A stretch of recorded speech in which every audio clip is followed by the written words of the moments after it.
Bien, ahora vamos a los métodos de entrenamiento de la fuerza y la resistencia aeróbica.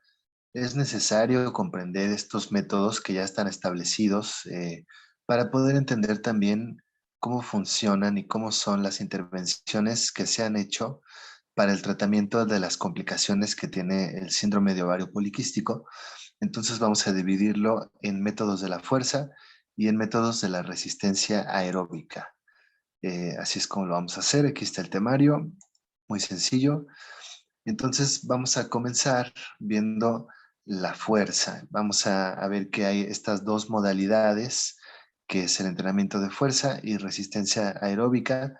Las dos modalidades tienen sus efectos muy distintos por separado, causan eh, adaptaciones muy diferentes, en muchos casos antagónicas, estas adaptaciones.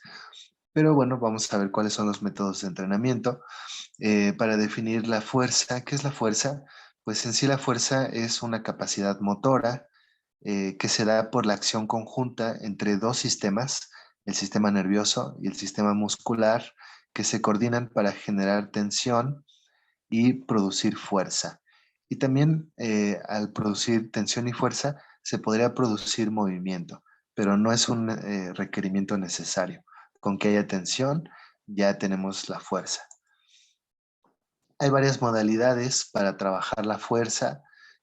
Puede ser con cargas externas, por ejemplo, unas mancuernas, ligas, un aparato muy complejo, una mochila también, algo que pese, incluido el propio peso del cuerpo. También muchas veces lo tenemos fuera de vista, pero también nuestro propio peso es una resistencia a la cual podemos vencer, por ejemplo, al hacer unos fondos como estos, o una sentadilla, unas lagartijas, etcétera. Pues ese también es una modalidad del entrenamiento de la fuerza. Hay varios tipos de fuerza. Está la fuerza general, que es esta fuerza que siempre hay que trabajar primero al inicio de un programa de entrenamiento. Hay una fuerza específica que puede ser, por ejemplo, una fuerza en el tren superior, tren inferior, fuerza en un movimiento especial, ¿sí? Hay esta fuerza máxima, que recuerden que la hemos definido como la capacidad máxima de fuerza que puede generar todo el sistema neuromuscular en una sola ejecución y se representa como el 100%, pues esa es la fuerza máxima. Tenemos la fuerza potencia, que es esta fuerza que realizamos a velocidades muy rápidas de ejecución. eh, ¿Sí? Toda la fuerza que podemos generar en el menor tiempo posible. Esa es la fuerza potencia. Tenemos la resistencia muscular, también es un tipo de fuerza y es la capacidad que tenemos para retrasar lo más posible la fatiga. Esa es la resistencia muscular. Tenemos la fuerza absoluta y la fuerza relativa, que son diferentes porque la fuerza absoluta es dependiendo, por ejemplo, a mayor masa corporal, a mayor volumen corporal, tenemos una mayor fuerza absoluta. Y la fuerza relativa es independiente del peso corporal. Por ejemplo, una hormiga tiene una mayor fuerza relativa que los humanos, que la humanidad, porque las hormigas pueden cargar varias veces su peso corporal. En cambio, la humanidad, las personas tienen una mayor fuerza absoluta porque tenemos una mayor masa corporal que las hormigas, por ejemplo, ¿no? Espero que haya quedado claro. Si no, de todas maneras, cualquier duda que tengan respecto a esta clase o las anteriores, cuando nos veamos pueden aprovechar. Entonces, aquí puse los métodos de entrenamiento de la fuerza, o más bien las fases de entrenamiento, empezando desde adaptaciones anatómicas en el centro de todo, luego la hipertrofia, fuerza hipertrofia, luego fuerza máxima y la fase de conversión hacia la resistencia o hacia la potencia. Así que déjenme agarrar el puntero. Ustedes pueden empezar esto como una fase uno, la fase de adaptaciones anatómicas, por la que siempre hay que comenzar cuando una persona es sedentaria.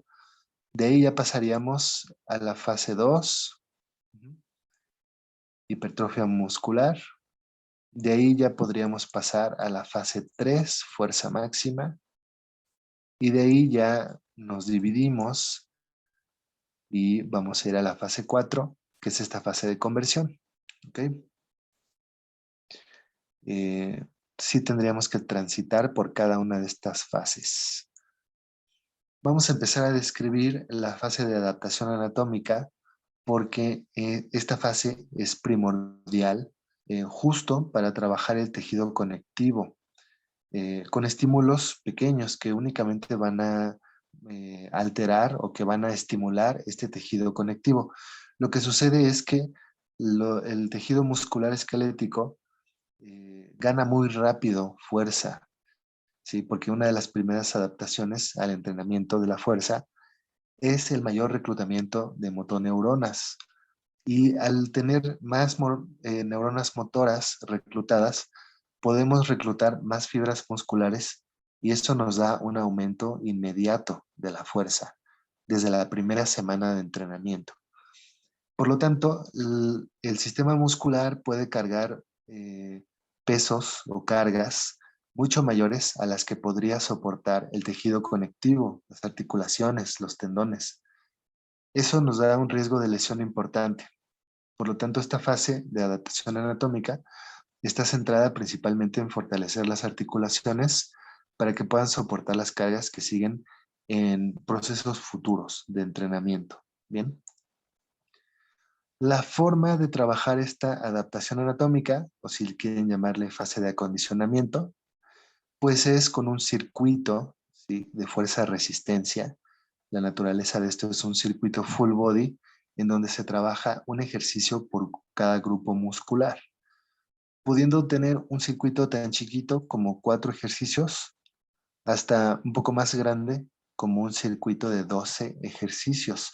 ¿De qué va a depender? Pues del nivel de condición física o incluso de la edad de cada persona, ¿sí? Por ejemplo, en adultos mayores he puesto circuitos de 4 a 6 ejercicios y en personas entrenadas pero que se han desentrenado he puesto, por ejemplo, circuitos de 8 a 12 ejercicios. Entonces, pues va a depender de la situación.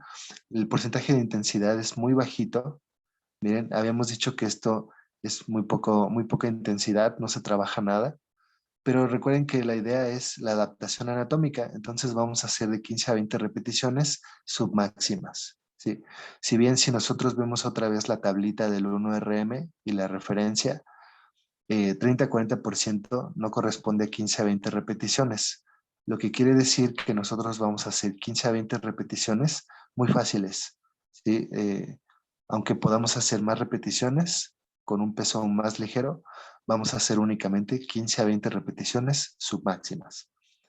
Ahora, el número de series, pues es 1 a 3 series de cada ejercicio y entre ejercicios vamos a descansar de 60 a 90 segundos. ¿Sí? Por ejemplo, hago unas 15 sentadillas, descanso 60 segundos y de ahí me paso, por ejemplo, a unas lagartijas, 15, 20 lagartijas, descanso otros 60, 90 segundos y me paso al siguiente ejercicio.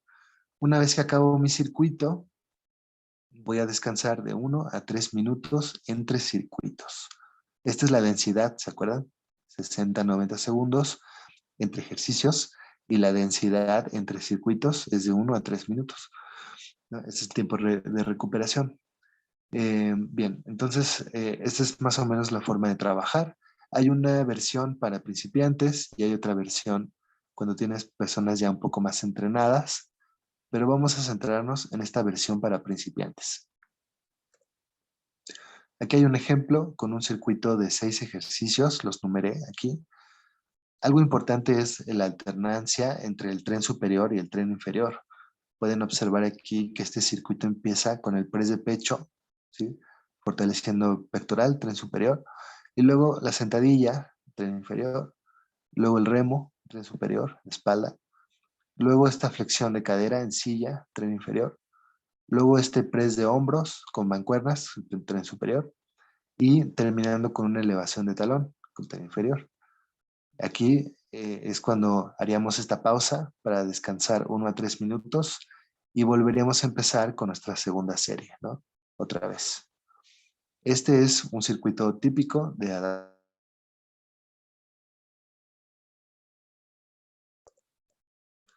Una vez que hemos adaptado al cuerpo, ¿sí? En esta fase de adaptaciones anatómicas, ya podríamos dividir el cuerpo en zonas corporales y trabajar, por ejemplo, un día tren inferior, otro día tren superior, u otro día, un día pectorales, otro día espalda, otro día pierna, ¿sí? El error que se llega a cometer muchas veces con personas que no están capacitadas en la metodología de entrenamiento es que de inicio, desde el día uno de entrenamiento, ya te quieren poner una rutina dividida en hipertrofia, incluso con rangos de intensidad de hipertrofia. Pues ese es un error metodológico importante, ¿no? Bien, entonces la hipertrofia en esta segunda fase, aquí ya trabajamos un 75 a un 85% de intensidad respecto al 1RM. Aquí sí corresponde 6 a 12 repeticiones, ahora sí son justas, repeticiones máximas. Eh, Aquí se trabajan de 3 a 6 series, más o menos. 4 a 6 ejercicios por grupos muscular, ¿no? Por ejemplo, 4 ejercicios de pecho o de espalda, ¿sí? Esto se puede trabajar más o menos de 4 a 6 semanas. No se vayan a casar mucho con esto. Aquí ya hay un tempo, que este tempo es interesante porque representa el tiempo que se tarda uno en hacer una fase concéntrica y otra fase excéntrica del movimiento. ¿Sí? Normalmente los movimientos dinámicos tienen una fase concéntrica y una fase excéntrica. Por ejemplo, la fase concéntrica es la fase en la que nosotros vencemos la resistencia. En este press de hombro, la fase concéntrica es la extensión del codo y del hombro. Y la fase excéntrica es cuando la resistencia nos vence, que sería la fase descendente. ¿Sí? Entonces, por eso dice aquí que según la NSCA, el tiempo adecuado para la hipertrofia es 4 segundos concéntrico, 3 segundos excéntrico. Todo lo contrario a lo que nos dice esta otra organización, que es RTS, Resistance Training System, es 3 segundos concéntrico, 4 excéntrico. Parece ser que durante la fase excéntrica de los movimientos hay más rompimiento de fibras musculares y ese sería el por qué hay más estímulo hacia la hipertrofia muscular. Entonces, bueno, eso es algo a considerar. El descanso entre series es de 60 a 120 segundos. Es un poco mayor al de las adaptaciones anatómicas porque también es el tiempo necesario para repletar los sistemas energéticos. Recuerden que aquí ya estamos a una intensidad mayor. Este es un método tradicional, clásico de trabajar la hipertrofia, el método single set. Es cuando nosotros entrenamos, por ejemplo, tenemos un programa de piernas, ¿no? Y vamos a hacer sentadillas. Entonces, hacemos todas las sentadillas, por ejemplo, las 3, 4 series de 10, 12 repeticiones. Y luego nos pasamos al siguiente ejercicio, por ejemplo, el peso muerto. Y hacemos todas las series y repeticiones del peso muerto y nos pasamos al siguiente ejercicio, por ejemplo, unos desplantes. Y así, hasta que ya se acabe todo el programa de entrenamiento. No hay combinación de ejercicios con, por ejemplo, biseries, triseries, series compuestas, nada de eso. Por eso es el método single set, ¿ok? Eh, Luego viene esta fase, que es la fase de fuerza máxima. Aquí en esta fase, pues las intensidades son máximas del 85 al 100% del 1RM, que representa más o menos 1 a 4 repeticiones. Recuerden que una repetición pues es el 100%. Aquí el tempo es dinámico, no hay como que ahí sí te vas a tardar 3 segundos subida y 4 segundos bajada, porque las intensidades son tan altas que no podríamos controlar eso, ¿sí? Se trabajan pues más o menos 3 ejercicios por grupo muscular, tampoco se puede trabajar tanto. Se hacen de 6 a 8 series, recuerden que las repeticiones son muy chiquitas. Aquí sí hay que descansar bastante entre series para que se repongan los sistemas energéticos. Por lo tanto, el descanso es de 4 a 6 minutos entre series. ¿Ok? Es bastante descanso. Sí, es bastante descanso. ¿Cuál sería un método típico para trabajar la fuerza máxima? Pues, por ejemplo, este método en pirámides, en donde lo que hacemos es que hay una pirámide, por ejemplo, descendente, donde vamos descendiendo la intensidad. Empezamos al 100%, una repetición, descansamos todo este tiempo, ¿sí? 4 a 6 minutos. Nos pasamos a hacer 3 repeticiones, luego 6 y luego 8. Esa es una pirámide. Se puede hacer descendente o ascendente, ¿no? Eh, Otra forma de trabajar es el método de intensidades máximas, que es básicamente el método single set, pero con intensidades del 90 al 100%. O sea que haces, no sé, una o dos repeticiones, tres repeticiones por 4 8 series. Ujú. eh, y descansas todo lo que tienes que descansar. Acabas tus series de ese ejercicio y te pasas al siguiente. Una diferencia importante es que aquí en este método hay muy poca hipertrofia muscular. De hecho, este método o esta fase de fuerza máxima tiene muy poca orientación hacia la hipertrofia, ¿sí?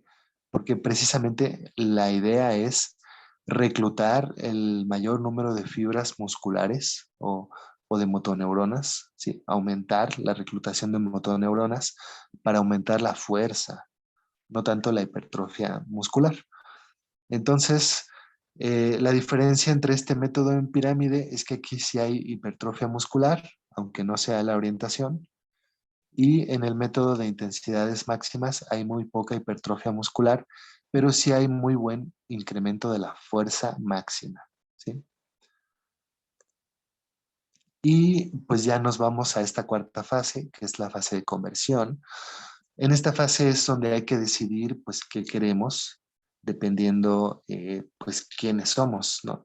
Si me preguntan, por ejemplo, una persona adulto mayor requiere un trabajo importante de potencia, ¿sí? Porque se pierden las fibras musculares tipo 2, las rápidas, con la edad.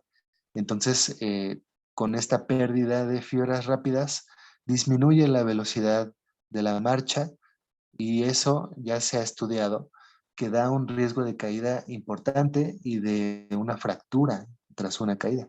Por eso adultos mayores tienen que trabajar la potencia. Si quisiéramos una orientación, por ejemplo, a pérdida de grasa corporal o así, pues entonces nuestro trabajo podría estar orientado hacia la fuerza resistencia. Entonces, dependiendo de quiénes somos, qué queremos, principio de especificidad es qué camino vamos a tomar. Y la forma de trabajar la potencia, pues es con movimientos, ejecuciones rápidas, ¿sí?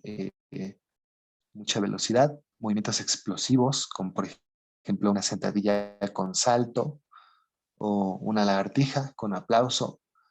Por ejemplo, azotar una pelota de peso a la pared o al suelo. ¿Sí? Esos son movimientos de potencia. Y la fuerza de resistencia, pues ya son muchas más repeticiones con una intensidad más bajita, muy parecido al circuito de fuerza de resistencia de adaptaciones anatómicas, pero miren el descanso, ahora con muy poquito descanso y con más intensidad. ¿Ok? Bueno, esas son las diferencias. Ya veremos las intervenciones después para que vean cómo se ha hecho la intervención en síndrome de ovario poliquístico. Ya me dirán, estudienlo bien porque yo les voy a preguntar qué fase es, ¿no? Y qué método es. Vamos a ver entonces los métodos de entrenamiento de la resistencia aeróbica, ¿ok? Solo para recordar que la resistencia aeróbica, pues es cuando reclutamos más o menos 2/3 de la musculatura y estamos en una actividad donde hay mayormente consumo aeróbico, pero no necesariamente, o sea, puede haber, ser un entrenamiento cardiovascular y ser anaeróbico totalmente, ¿no? Hay que mencionar qué es esto del VO2 max, porque lo vamos a ver en varios estudios. Este VO2 max es el volumen de oxígeno máximo que los pulmones o el cuerpo puede absorber, metabolizar y utilizar, ¿sí? Hay una capacidad Y esta capacidad se puede entrenar, sí podemos entrenar esta capacidad, se puede mejorar.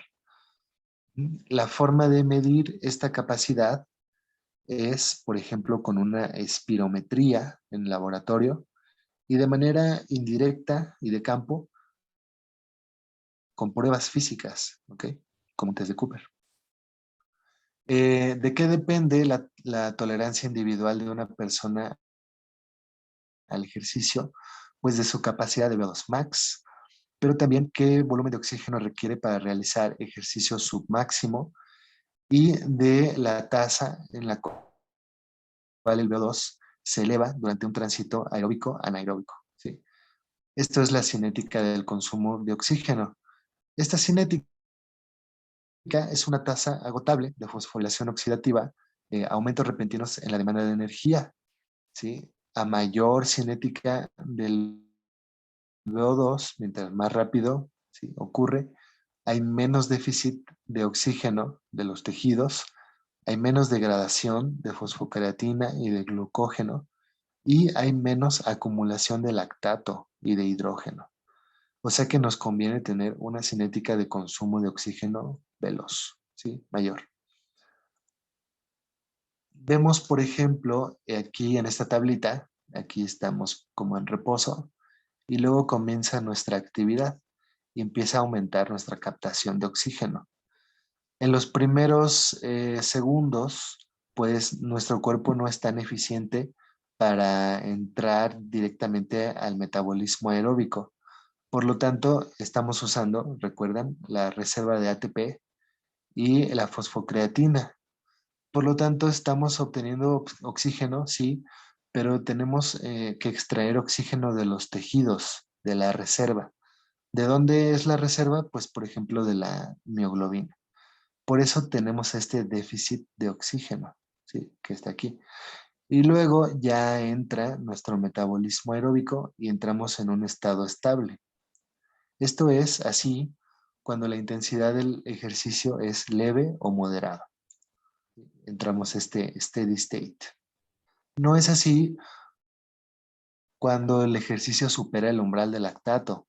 En ese momento, pues hay este componente cardiodinámico, ¿no?, donde aumenta el retorno venoso y el gasto cardíaco en el ventrículo izquierdo. Por eso aumenta demasiado el consumo de oxígeno. Luego viene este componente primario, continúa este aumento en el consumo de oxígeno. Y cuando superamos el umbral del lactato, en vez de tener este estado estable, hay un componente lento, por eso le llaman aquí slow component. Este componente lento es un aumento en la captación de oxígeno, pero ya no al ritmo que se tenía en las fases iniciales de la cinética del consumo de oxígeno. Y luego viene ya cuando acabamos el entrenamiento, pues viene esta cinética off del VO2.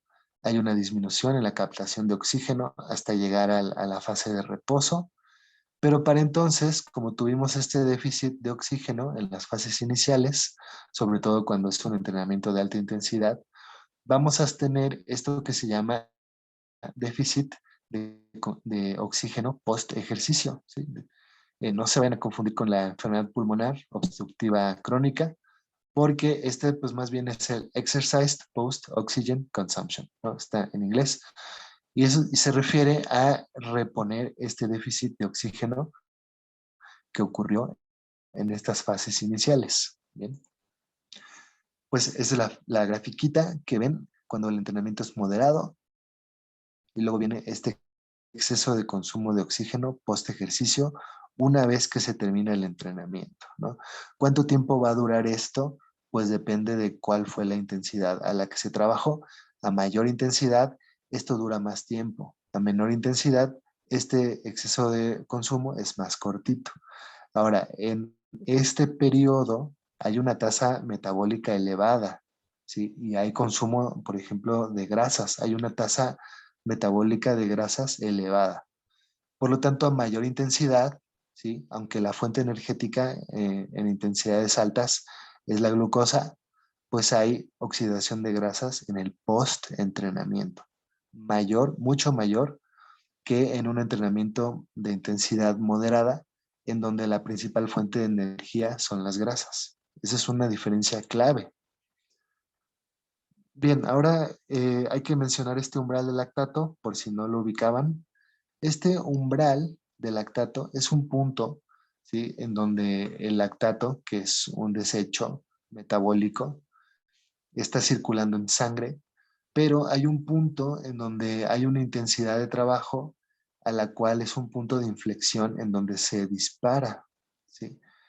Y ese punto es el umbral láctico o umbral anaeróbico. Cada quien tiene una intensidad diferente a la cual se le dispara el lactato. Y esto es entrenable.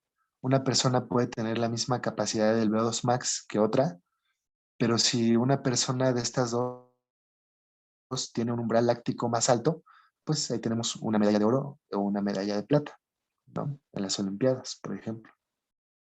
Entonces, este umbral de lactato está representado por porcentaje de intensidad respecto al VO2 max, ¿ok?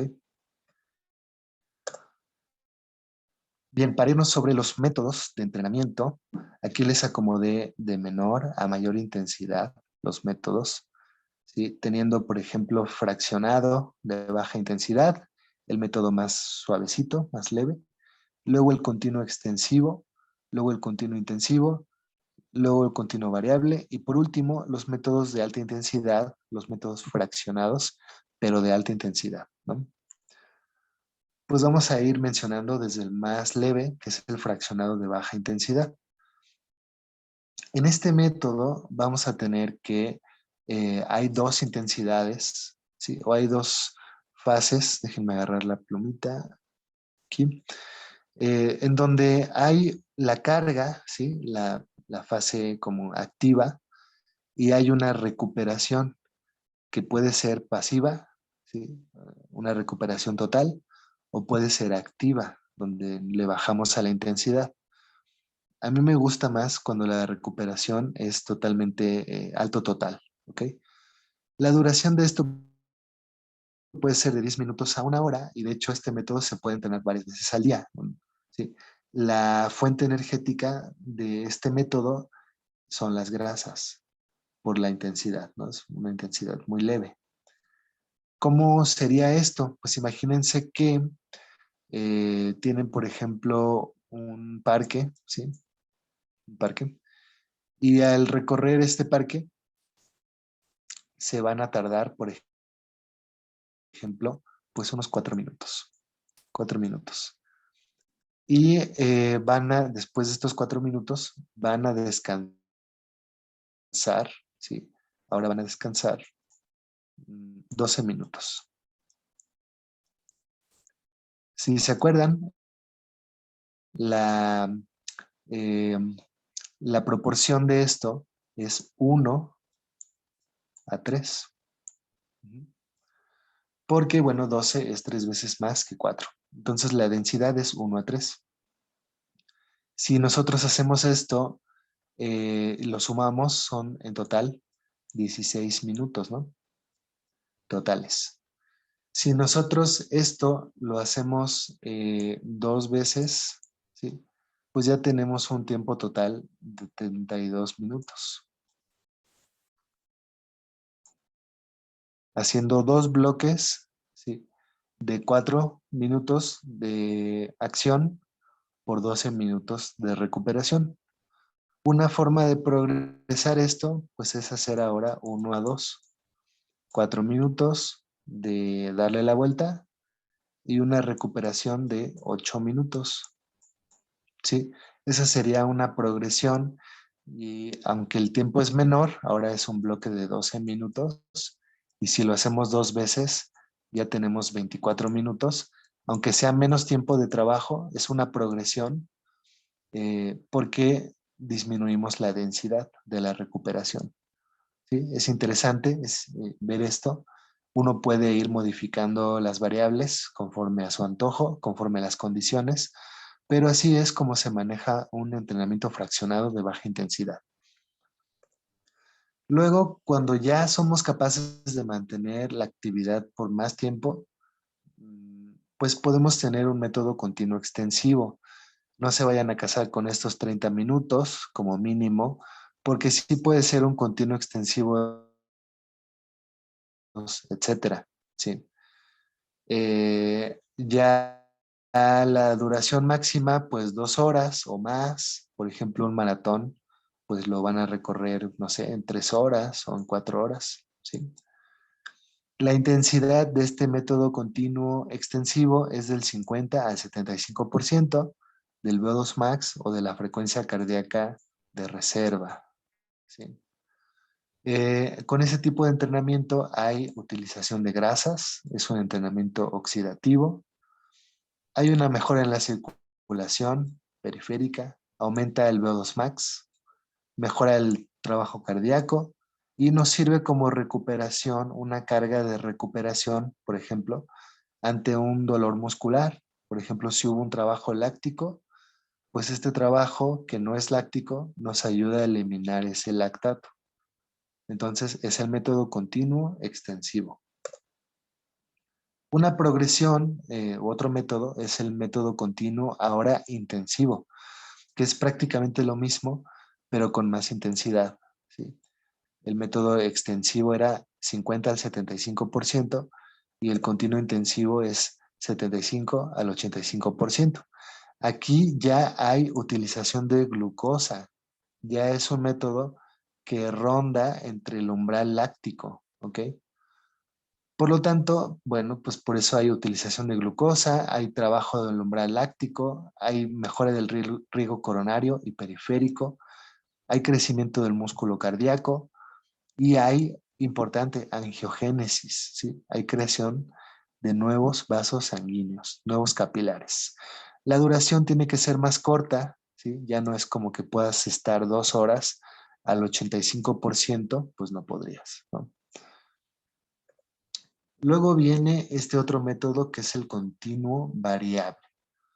En este continuo variable hay dos intensidades.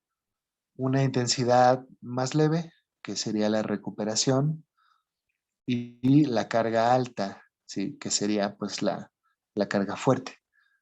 En este continuo variable, pues te vas a permanecer un tiempo en la carga alta y otro tiempo en la carga de recuperación, ¿sí? La carga alta, pues sí puedes superar el umbral láctico. Vamos a suponer que estás en la caminadora y vas a hacer bloques de entrenamiento, por ejemplo, de un minuto por 3 minutos. Ujú. Un minuto, por ejemplo, a 14 kilómetros por hora por 3 minutos a 8 kilómetros por hora. Suponiendo que 14 kilómetros por hora representa, por ejemplo, ¿sí? Un 85% de intensidad, aquí lo voy a poner así, y 8 kilómetros por hora represente vamos a suponer, un 65%. ¿Sí? Este bloque de 1 por 3 pues dura 4 minutos, ¿sí?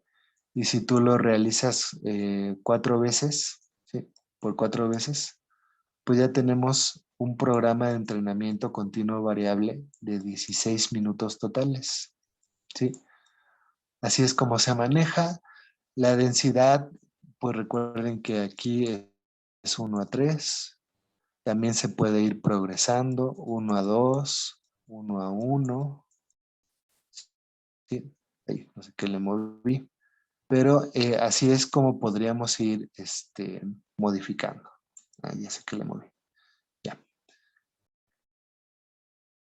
Espero que quede claro.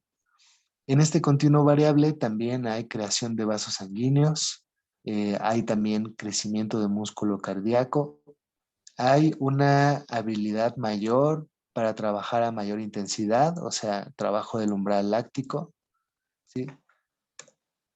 Y ahora vamos a hablar del entrenamiento de alta intensidad. En este entrenamiento de alta intensidad, pues tiene varios nombres. Uno de estos nombres es Tabata, o bien entrenamiento intermitente, el famoso HIIT o el cross training, ¿sí? Hay muchos nombres por los cuales pueden conocer este trabajo, pero a fin de cuentas es trabajo de alta intensidad, intermitencias o intervalos.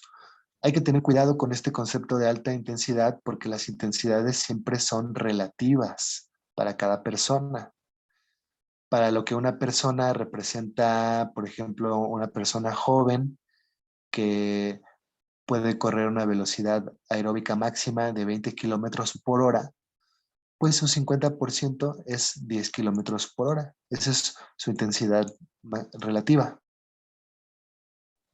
Pero un adulto mayor que a lo mejor su velocidad aeróbica máxima es de 10 kilómetros por hora, su 50% será 5 kilómetros por hora. Entonces, si se dan cuenta, son intensidades absolutas, las mismas intensidades absolutas, pero ya son intensidades relativas diferentes para cada quien. Por eso hay que cuidar este concepto de intensidad, porque luego hay personas que se espantan, incluso profesionales de la salud, que se espantan cuando les dices que adultos mayores tienen que trabajar a alta intensidad y creen que les vamos a poner a hacer ejercicios como estos. Así que por eso es que hay que tener cuidado, hay que tener bien claras estas definiciones también.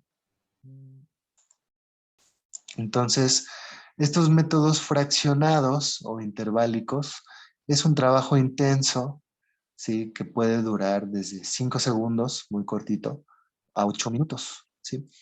Las intensidades pues, son mayores al 80%, entre el 80 al 95% de la frecuencia cardíaca de reserva o del VO2 max. Puede haber una recuperación activa entre el 40 al 50% de intensidad o una recuperación total, o sea, una recuperación pasiva. La duración pues tiene que ser cortita, entre 20, incluso puede ser 10 minutos a una hora, ¿no? Máximo una hora. Hay también literatura que nos dice que la recuperación tendría que ser pasiva hasta que la persona alcance entre 120 y 130 pulsaciones por minuto, pero esta es una referencia de la literatura. ¿Okay? Hay intervalos dependiendo de su longitud, de su duración, pues hay intervalos largos, ¿sí? Que ya serían más cercanos a los 8 minutos.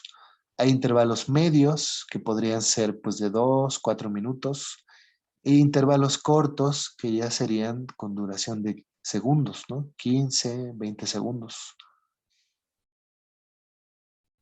Estas intermitencias o HIIT o entrenamiento interválico tienen como adaptación una mejora aeróbica y anaeróbica, ¿sí? Las dos. Mejora de la presión arterial, disminuye el riesgo cardiovascular, mejora la sensibilidad a la insulina, lo que se ha visto que a mayor intensidad hay mejora en la sensibilidad a la insulina, mejora el perfil del colesterol y también provocan una pérdida de grasa abdominal, por ejemplo, de grasa visceral mucho mayor. Sí. Una cuestión es que tiene un cierto riesgo de lesión, de estrés articular, ¿sí? Claro, siempre la alta intensidad, aunque sea relativa, pues tiene su riesgo de lesión. Por eso no se recomienda trabajar más de 2, 3 veces por semana. Y también esta cuestión de la rhabdomiólisis, pues que es el daño, la degradación muscular, ¿no? Aquí les pongo esta diferencia entre el consumo de oxígeno post ejercicio. Cuando es un cardio clásico de intensidad moderada, miren cómo el consumo de oxígeno es muy poquito, muy chiquito. Por lo tanto, no hay tanta oxidación de grasa en el post-entrenamiento. ¿Sí? A pesar de que duró una hora, ¿no? En un cardio clásico. Pero miren la tasa metabólica de la alta intensidad con una duración de 12 minutos a alta intensidad. Miren el tamaño del consumo de oxígeno post-ejercicio y con ello la tasa de oxidación de grasas. Así que tomen en cuenta esto a la hora de pensar qué ejercicio conviene. Aquí les pongo ya para terminar este pequeño resumen para que vean cómo funcionan todos los métodos, para que los puedan distinguir. Por ejemplo, el método fraccionado, pues es, aquí les puse el ejemplo en bicicleta, serían, por ejemplo, 10 repeticiones de 20 segundos al 95% por 40 segundos de descanso total, ¿sí? Entonces aquí serían una duración de 1 minuto en este bloque por 10 veces, pues son 10 minutos de trabajo interválico, ¿no? El continuo variable lo puse también el ejemplo en bicicleta, por ejemplo 6 bloques. Cada bloque es de 1 minuto al 85% por 3 minutos al 70%. Así que el tiempo total de este bloque es de 4 minutos por 6 bloques, pues es un tiempo total de 24 minutos, ¿sí? De un trabajo continuo variable. Luego tenemos el continuo intensivo, que sería, por ejemplo, trabajar en un trote muy rápido de 25 minutos al 80%, ¿no? Sin cambios de ritmo, por eso es continuo. Tenemos luego el continuo extensivo, que es lo mismo que el intensivo, pero con intensidad más bajita y con una duración más larga, 45 minutos al 65%, ¿no? Sin cambios de ritmo, por eso es continuo. Y luego tenemos el fraccionado de baja intensidad, donde son, aquí les puse 2 ejemplos, por ejemplo, dar 3 vueltas a la mesa o subir y bajar escalones, ¿sí? Tenemos, por ejemplo, que si le doy 3 vueltas a la mesa en 50 segundos, pues voy a tener el doble de recuperación en una densidad 1:2, ¿sí? En esto me voy a tardar 150 segundos o 2.5 minutos, y si yo lo hago 5 veces, pues ya tengo una duración de 12 minutos. O aquí, este ejemplo de bajar y subir escalones, me voy a tardar 25 segundos en subir y bajar, pero voy a descansar el triple en una densidad 1:3. En esto me voy a tardar 1 minuto y medio, más o menos, y si lo hago 5 veces, pues ya voy a tener una duración total de 8 minutos. Entonces, pues estos son todos los ejemplos que les puse para que pudieran integrar cada uno de los métodos de manera más fácil. Espero que no tengan muchas dudas, bueno, que tengan dudas y que me puedan decir la próxima clase, que nos veamos en vivo. Y pues si no tienen dudas, pues es que les quedó muy claro todo y que estuvo muy claro. Entonces, pues nos estamos viendo pronto. Cuídense mucho.